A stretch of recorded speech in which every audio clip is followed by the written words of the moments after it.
স্বামী ব্রহ্মানন্দ বলতেন যে মনের 3/4 of the mind keep it on god, যদি রাখতে পারো যদি, তাহলে 1/4 অফ দি মাইন্ড 25% মন দিয়ে তুমি সংসারের সব কাজ করতে পারবে। আমরা উল্টোটা করি, ঈশ্বরে মন রাখি না, 100% মন দিয়েও সংসারে কাজ করতে পারছি না আমরা। মাইন্ড ওই নরক করে দিচ্ছে জীবনকে একটা। So remember this two things, the quality of your life depends what you think about and how much you think about it. মনের কতটা অংশ সেখানে দিয়ে রেখেছো। And the mind in its own place can make a heaven of hell and a hell of heaven. আমি before we go into Q&A আর দুটো point আমি ছোট ছোট করে বলে দিই। It's important, not directly related to focus, কিন্তু বলা দরকার। একটা হচ্ছে স্বামী বিবেকানন্দ বলছেন ফোকাসের থেকেও আগে more important and enabling quality is faith in yourself. নিজের ওপরে আত্মশ্রদ্ধা, নিজের ওপরে বিশ্বাস। ওই স্বামীজির বিখ্যাত কথা, the old religion said he who does not believe in God is an atheist, the new religion says he who does not believe in himself is an atheist. নিজের ওপরে যে বিশ্বাস করে না যে আমি পারি, I can do it, I cannot, ইম্পসিবলটা এর থেকে বাদ করে দিয়েছি আমার ভোকাবুলারি থেকে, সেই নাস্তিক, যে বিশ্বাস করে না নিজের ওপরে, সেই নাস্তিক। যে নিজের উপরে বিশ্বাস করে সেই আস্তিক। মহাত্মা গান্ধী বলছেন only he can believe in God who believes in himself.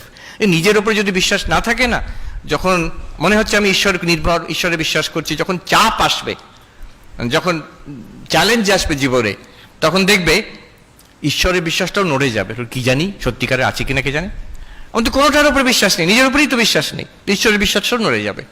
So one who has firm faith in himself can have faith in God. ঈশ্বর বিশ্বাস।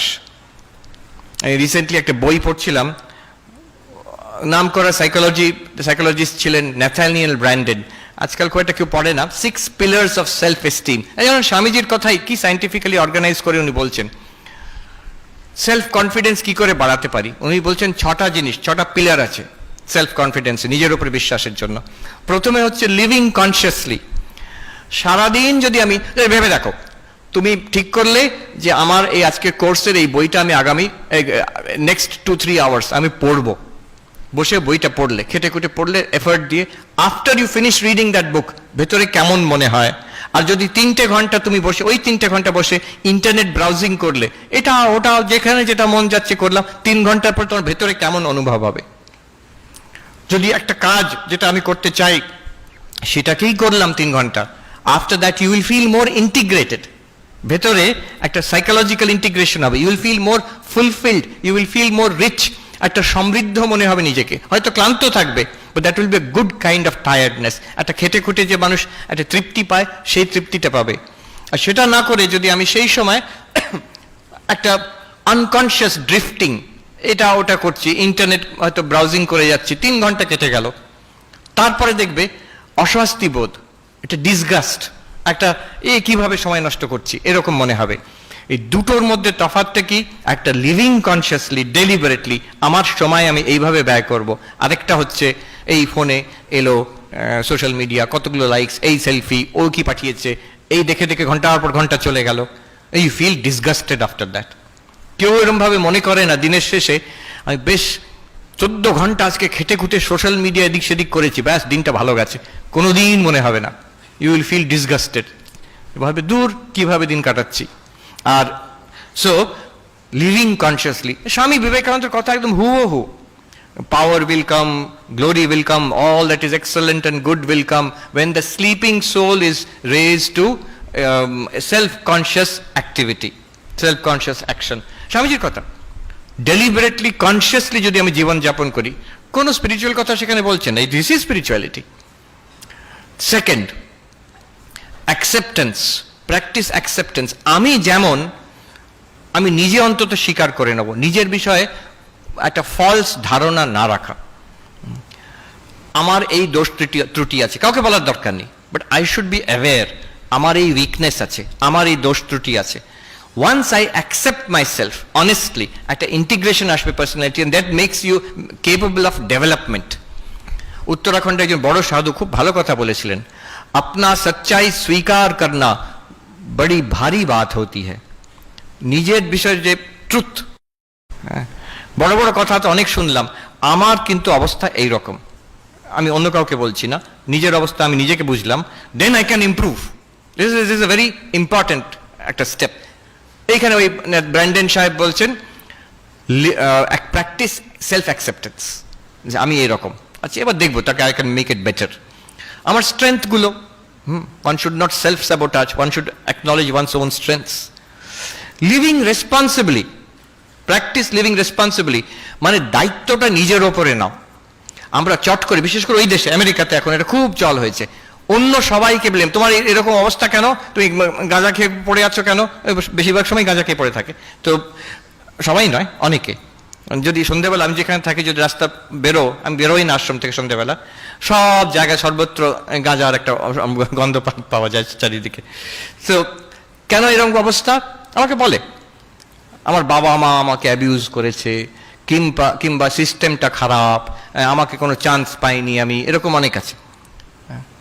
এই প্রবলেম সেই প্রবলেম, আমার কোনো প্রবলেম নেই, আমি তো দেবতা, দেবতুল্য মানুষ। ও কোনোদিন সেই লোকটা যার যাই হোক, নিজের ওপরে confidence, self esteem, self confidence কোনোদিন আসবে না যতক্ষণ অন্যদের ওপর চাপিয়ে দিচ্ছি। হতে পারে সিস্টেম খারাপ হতে পারে, আমার অনেক রকম ডিসঅ্যাডভান্টেজ থাকতে পারে, নো ডাউট, কিন্তু আমার একটা বড় কম্পোনেন্ট আছে, এইগুলোকে নিয়ে আমি কি করলাম, সেই রোলটা যদি আমি ফুলফিল না করি, তাহলে কোনোদিন সেলফ কনফিডেন্স আসবে না। বরং অনেক রকম ডিসঅ্যাডভান্টেজ আছে, কিন্তু তার সঙ্গে আমি লড়ে একটা লেভেলে উঠেছি, আমার প্রচন্ড সেলফ কনফিডেন্স আসবে তখন। So accept living responsibly.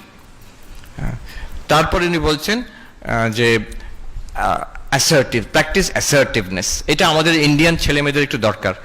আমরা অনেকে ভালো ভালো ছাত্র আমি আমেরিকায় দেখেছি, ভালো ছাত্র, ভালো মানুষ, ছেলেমেয়েরা ভালো ডিগ্রি নিয়ে এসেছে, রিয়েলি কম্পিটেন্ট, কিন্তু নিজের বিষয়ে একটু লাজুক, ওখানে একটু পুশি হতে হয়, শুধু ওখানে নয়, এখন এখানেও। So what you want to say, please say what you want to say. হ্যাঁ, কথা ঘুরিও না, তুমি যা চাইছো সেটা চাইতে পারো। Remember, always the other person has the right to reject what you are saying. Other person has the right to say no to what you are saying. That's there. Kintu be assertive. Don't be aggressive. Don't be manipulative. But be assertive. Aggressive একদিকে, manipulative একদিকে। Aggressive যারা হয় অনেক সময় শক্তিমান, যারা একটু বুলি টাইপের হয়, তারা aggressive হয়, জোর জার করে চিৎকার চেঁচামেচি গায়ের জোরে করতে চেষ্টা করে। আবার উল্টো হয়, একটু চালাক টাইপের, শ্রুড, তারা ম্যানিপুলেট, পলিটিক্স খেলে করতে চায়। ডোন্ট বি ইদার, দুটোই খারাপ, আর দুটোই আলটিমেটলি ও সাকসিড করে না। মাঝখানে যে অ্যাসার্টিভ, হ্যাঁ, নিজের কথাটা বলতে, ক্লাসের মধ্যে বলতে ভয় পায় না, কাজের মধ্যে বলতে ভয় পায় না, ফ্যামিলিতে বলতে ভয় পায় না, বাট অ্যাসার্টিভলি, নট অ্যাগ্রেসিভলি। সত্য কথা উইথ রেসপেক্ট নিশ্চয়ই বলবে, কেন বলবে না? যা চাইবার কথা চাইবে, কেন চাইবে না? But remember, you may not get, but you have the right to ask. এখানে নিজেকে যখন অ্যাসার্ট করবে, একটা কনফিডেন্স আসবে নিজের জীবনে। আচ্ছা, লিভ পারপাসফুলি। স্বামীজিও বলেছেন অনেকবার, এই ব্র্যান্ডন সাবু বলছেন, কনফিডেন্সের জন্য একটা দরকার এম ইন লাইফ। আমি যদি সবাই যেটা করছে আমি ভেসে যাচ্ছি, তুমি এই যে করছো, এটা তুমি কি চাও? আমি ওরকম ভাবিনি, বাবা মা ভর্তি করে দিয়েছে তাই জন্য আছি আমি। তাহলে কিন্তু কোনোদিন নিজের উপরে কনফিডেন্স আসবে না। বলবে হ্যাঁ আমি চাই, এই ডিগ্রিটা আমি চাই, এই বিদ্যাটা আমি চাই, এই সার্টিফিকেটটা আমি চাই, তাই জন্য আমি করছি। You'll have confidence in yourself, একটা এস্টিম আসবে, that I am doing what I want to do, living purposefully. আমি একটা পারপাস নিয়ে বেঁচে আছি এখানে। অনেক সময় চাপে হয়, আমি ভাবি কেন আমেরিকাতে ছাত্র ছাত্রীরা ওখানে এত ফ্রিডম, কিন্তু এত রেসপন্সিবল কি করে? আমি এখানে একদম সেই প্রেসিডেন্সির থেকে সাধারণ কলেজ অবধি দেখেছি, সব জায়গায় দেওয়াল লেখন, হইচই কাণ্ড, এই আন্দোলন, সেই সারাক্ষণ হই হই চলছে একটা কাণ্ড, অনেক কিছু গোলমাল চলছে, পিকুলিয়ার। কিন্তু ওই ছাত্রগুলি যখন আমেরিকায় যাচ্ছে, করছে না তো কি? ওখানে খুব কড়া নিয়ম? Not at all, total freedom. One thing is, আমার মনে হয় এখানে সেন্স অফ পারপাসটা একটু কম। এখানে বাবা মারা বাচ্চাদের বাচ্চা করেই রাখতে চায়, তো বাবা মারা সব টাকা পয়সা দিয়ে দিচ্ছে, সব কিছু। এখন তুমি গিয়ে বাবা মার পয়সাতে আহ্লাদে আছো সে কলেজে, এখন সেই তো যা ইচ্ছে তাই করছে। আমেরিকায় আমি দেখেছি কলেজে পড়ছে, আমি হার্ভার্ডে দেখলাম, আমি তো সুখে ছিলাম, আমার তো টাকা দিয়ে দিয়েছে ইউনিভার্সিটির থেকে, কিন্তু অন্য ইয়াং ছেলে মেয়েরা কি প্রেসারে, তাদের খাওয়ার জন্য থাকার জন্য 2-3টে করে চাকরি করছে, টিউশন ফিস দেওয়ার জন্য 2-3টে করে পার্ট টাইম জব করছে, কেউ ওয়েটার স্টারবাক্সে কাজ করছে, কেউ লাইব্রেরিতে কাজ করছে, তাদের একটুও সময় নেই। পড়াশোনা, এত পড়াশোনার চাপ। আমার তো পড়াশোনা করে আমি একদম সে ঘুরে বেড়াচ্ছি এখানে ওখানে, এই লেকচারে যাচ্ছি সেই লেকচার, ওদের সময় নেই। আর টেনশনও কম নয়, লোন নেওয়া আছে সেটাকে ফেরত দিতে হবে, এরপরে পিএইচডিতে চান্স পাবে কিনা, তারপরে কোথাও চাকরির চান্স আছে কিনা, এইভাবে। তো এই রেসপন্সিবিলিটি খুব কম বয়সে ওদের উপর রেসপন্সিবিলিটি আসে। So we also should have, আমাদের সোসাইটি যেদিকে যাচ্ছে কিন্তু ওই দিকেই যাচ্ছে, so you will also have to live responsibly. And finally most important, একটা sense of personal integrity. Integrity মানে আমার মরাল স্ট্যান্ডার্ড, আমি সত্য কথা বলবো, আমার নিজের একটা ডিসিপ্লিন থাকবে জীবনে, অন্যদের সঙ্গে ব্যবহারের আমার স্ট্যান্ডার্ড থাকবে, আমি ভদ্র ব্যবহার করব, আমার স্ট্যান্ডার্ড। অন্যরা বলছে বলে শুধু নয়, আমি সবাইকার কাছ থেকে, বাবা মা মহারাজদের কাছ থেকে, বই থেকে সব শিখলাম, এর মধ্যে আমি যেটা ভালো লাগলো, মাই পার্সোনাল স্ট্যান্ডার্ডস। আমার স্ট্যান্ডার্ডের নিচে যদি আমি নিজে হয়ে যাই, আমার ভেতর থেকে বিবেক বলতে থাকবে তুমি লোক ভালো নাও, তোমার দ্বারা হবে না। যে এই যদি কথাটা বলতে থাকে ভেতর থেকে আমার অন্তরাত্মা, আমি কখনো নিজের উপরে কনফিডেন্স আসবে না। So always try to maintain a certain standard of integrity, of honesty to myself. তো এটা যদি থাকে, ছটা জিনিস দেখো, ছটা পিলার সেলফ কনফিডেন্সের জন্য, নিজের উপরে শ্রদ্ধার জন্য: living consciously, practice of accepting yourself, practice of accepting responsibility জীবনের জন্য, and then the practice of asserting yourself, and the practice of a purposeful life, and a practice of personal integrity. আর ওখানে Brandon সাহেব বলছে, দেখো এগুলো সবগুলো কিন্তু practice. বলো না আমার এই কোয়ালিটি নেই, আমি কি করব, এটা কোয়ালিটির কথা বলা হচ্ছে না, এটা একটা অ্যাকশন ওয়ার্ড, করার কথা। প্রত্যেকটা হচ্ছে করলেই হবে, একটু চেষ্টা কর, প্রত্যেকটা আমি চেষ্টা করছি কিনা, then you will definitely have confidence in yourself. Last point and I'll conclude here. শ্রদ্ধা, নিজের ওপরে কনফিডেন্স এবং কনসেন্ট্রেশন, এটাতে দিস ইজ এনাফ? নো, একেবারেই নয়। সে রাবণেরও প্রচন্ড সেলফ কনফিডেন্স ছিল আর প্রচন্ড ফোকাস ছিল, কিন্তু সে রাবণ, একটা রাক্ষসও হতে পারে প্রচন্ড সেলফ কনফিডেন্স অ্যান্ড, বলতে চাই না, একজন বিরাট বড় দেশের লিডার যার জন্য বিরাট যুদ্ধ চলছে এখন, তারও প্রচন্ড কনফিডেন্স আর কনসেন্ট্রেশনও আছে, কিন্তু তাতে অবস্থাটা কিন্তু ভালো, রেজাল্টটা ভালো হচ্ছে না। কিন্তু তার সঙ্গে দরকার এই সেলফলেসনেস, যে নিজের জন্য সেলফিশ, এটা ইম্যাচিওর। যতটা সেলফলেস ততটা ম্যাচিওরিটি। আর এই ম্যাচিওরিটি যে বয়সের সঙ্গে হয় তা নয়, কিন্তু আমি আমার চাই চাই চাই, এটা হচ্ছে একটা ইম্যাচিওর, বাচ্চারা করে। তারপরে যখন when you are teenager or come to your age, a certain amount of selflessness is expected. যত সেলফলেস হবে, যত আনসেলফিশ হবে, you are not the loser, never, you are always the gainer. কিছু না হলে অন্তরে তৃপ্তি থাকবে, বাইরেও সাকসেসফুল হবে। যারা যে কোনো অর্গানাইজেশনে দেখবে most valued member, most respected member, যার প্রচন্ড কনসেন্ট্রেশন আছে, কনফিডেন্স আছে, নো, তাকে দেখলে লোকে বলবে কি স্মার্ট লোকটা দেখেছো, কি ব্রিলিয়েন্ট লোকটা দেখেছো, কিন্তু মানুষ হিসেবে অত্যন্ত বাজে লোক একটা। কিন্তু যে সবচেয়ে সেলফলেস, যে সবচেয়ে অন্যদের জন্য সময় দেয়, অন্যদের জন্য অলওয়েজ দেয়ার ফর আদার্স, এই selflessness, unselfishness is a test of truth. একটা জিনিস যত আনসেলফিশ, যত selfless, that is closer to the truth. Swami Vivekananda এই কয়েকটা টেস্ট দিয়েছেন truth. That which makes you strong, that is the truth. That which makes you weak, reject as poison. That which unites, that is truth. That which divides, that is falsehood. That which is unselfish is truth. That which is selfish is falsehood.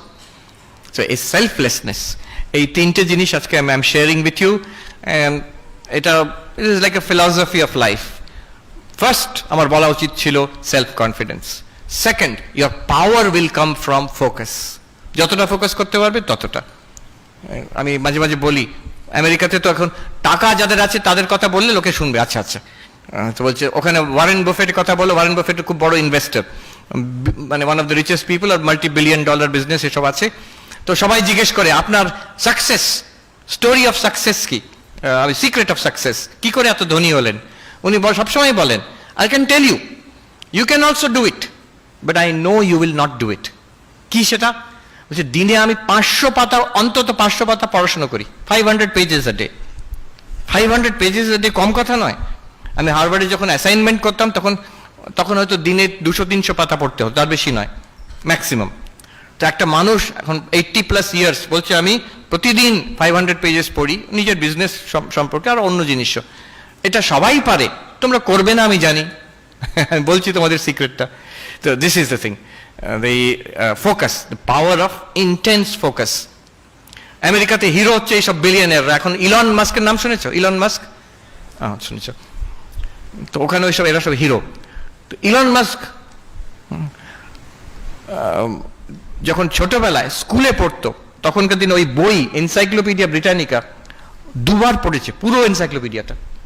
School student বলে অন্তত তাই। স্বামী বিবেকানন্দ পড়েছিলেন, আমরা গল্পতে পাই। এই শরৎচন্দ্র বেলুর মঠে গিয়ে জিজ্ঞেস করছেন স্বামী বিবেকানন্দকে, এই এতগুলো মোটা মোটা বই একটা মানুষ জীবনে পড়তে পারে? তখন 10টা ভলিউম ছিল। তো স্বামী বিবেকানন্দ বলছেন তুমি কি বলছো, এর 9টা ভলিউম আমি পড়ে নিয়েছি, I am on the 10th, you ask me anything from the 9 volumes. তো শরৎচন্দ্র আবার বার করে করে জিজ্ঞেস করছেন র্যান্ডম, এখান থেকে ওখান থেকে, আর স্বামীজি প্রত্যেকটা আনসার দিলেন ঠিক ঠিক, কোনো কোনো জায়গায় কমা ফুল স্টপ অব্দি বলে দিলেন। তো শরৎচন্দ্র অবাক, কি করে সম্ভব? বলছেন by concentration and purity of mind it is possible. সবাই করতে পারে, অতটা না পারলেও অনেকটা পারি আমরা, যা পাচ্ছি তার থেকে অনেক বেটার হতে পারে। তো ইলন মাস্ক তো ও তো বলছে পড়েছে 2বার এনসাইক্লোপিডিয়া ব্রিটানিকা। তোমরা পড়তে আরম্ভ করো না, এনসাইক্লোপিডিয়া ব্রিটানিকা পড়তে হবে তা বলছি না, but the idea of focus. And third, very important, selflessness, little bigger than me. আর সেটা পরে হবে, এখন নয়, এখন তো আমি ছোট, আমি ছাত্র না, এখনই হবে, এখনই হবে।